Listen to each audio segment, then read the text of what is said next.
Hey guys, this is Parth from FTC Team 7477, and today we're going to be looking at how to create OpModes and introduction to OpModes for FTC. So today we're going to be looking at the creation of teleop and autonomous modes and how you actually start those off in your code. So we're going to start by looking at with teleop. So to start with this, we want to look at the three folders up here in the upper left corner that you should have from following the last video of how to download Android Studio. We want to go to the team code section, go to Java, and this area right here is where we're going to be putting all of our files. So if you just right click on org.first-inspires and hit new, you want to hit Java class. Then we're going to name this first teleop, since we're going to be starting with a teleop. And we can just add it to the GitHub. You can add it to the GitHub if you want or not. So there are two types of teleops in FTC. It's two classes called OpMode and linear OpMode. And today we're going to be discussing both of them. We're going to start with the OpMode class. So to tell the program what type of OpMode you're using, you're going to type in extends OpMode after your class name. And it's going to give you a red line. What you want to do is hover over this red line and go to this area and hit implement methods. What this will do is implement two methods used in the OpMode class for your program. These two methods are called the init and loop methods. Now what the init method does is all the code that goes inside here will run once your program inits. So we can write happens once on init, meaning when you init your program, this code will all happen once. It only happens once.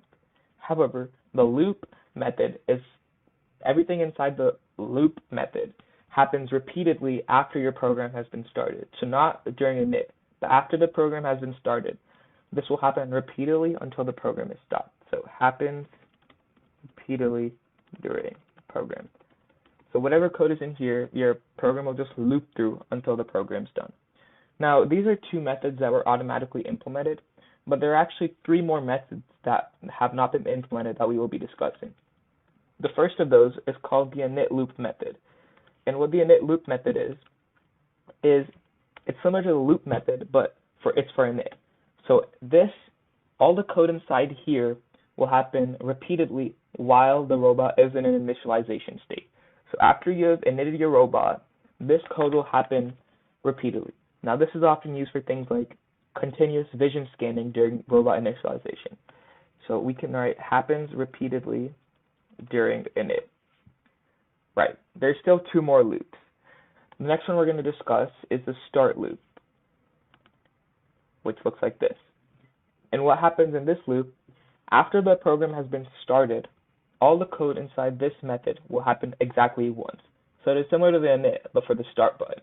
So all the code in init happens after you hit init, and all the code in start happens once after you hit start. So happens once after a program starts. And finally, there is one more method that we're going to be worrying about, which is called the stopped method. And all the code that you write in here will happen, again, exactly once after your program stops. So once you hit the stop button to finish off your program, this code will happen exactly once. Happens once after stop. So these are all the loops and everything that they do. So if you would like to take a quick second to take a picture of this or review this, please do. So now that we are done with the OpMode type of teleop, we are going to be looking at the linear OpMode. To do this, we're going to be creating another file by the same way, and this time we're going to name it linear teleop. We can add this to the GitHub also. And this time, instead of doing extends OpMode, we are going to be typing in extends linear OpMode. And hitting enter will import the linear OpMode into your program. Now again, we want to hit the red line and implement methods, but this time something different is going to pop up. There are different methods for the linear OpMode, and what this is the run OpMode method. And all the code inside your program will go inside this method. It is what runs when your program's actually running. So we're going to split this off into two parts. There's not different methods like there is in the OpMode for the linear OpMode, but there's a way you can separate it. So our first step is going to be to put all our initialization code in one area. So I can just write initialization code goes here. And next, there's a very special method that's used in linear op mode called wait for start, and it is a built-in method. And what that does is it's used after your initialization code, and it waits until the start button is pressed on the program. So after you initialize, you want to use this line to wait until the program starts. Next, we're going to use the method while OpMode is active. And this is kind of similar to the loop method in the previous OpMode we discussed. Everything in this loop will happen repeatedly while the program is running after the start is pressed. So anything in your actual teleop, like all your functions of the actual teleop, will go in this while statement, while everything that you do while initialization goes above here. Now, if you want to do something repeatedly in initialization, there's not a specific method for that. Instead, we want to be using something like a while loop to repeatedly do something while we're initializing the robot. Okay, so that is the linear op mode and op mode of teleop.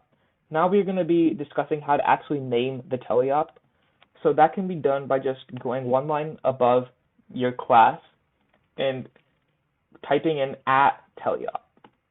What that will do is import the teleop into your program, and also it'll show right here that it's a teleop.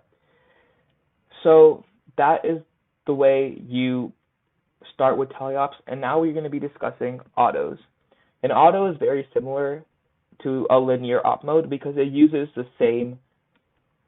linear op mode. So we're going to be creating a class called first auto, and we're going to add it to the GitHub. And for the auto, we also want to extend it to the linear op mode and implement the methods.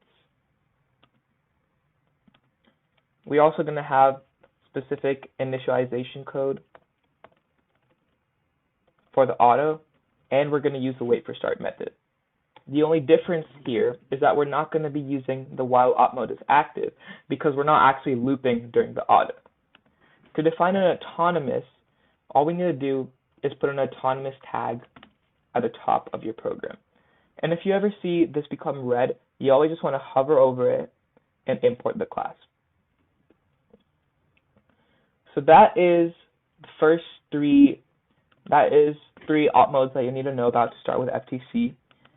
And one thing I wanted to talk about is naming conventions for the programs. So once you tag this, you can also name it by putting a parentheses here.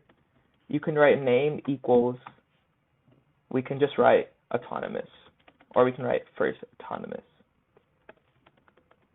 And this is what's going to show up on your phone under your op modes. So it is important to have a distinct name that you can easily choose from. We can do the same thing for the teleops. So the teleop name, parentheses, name equals first teleop.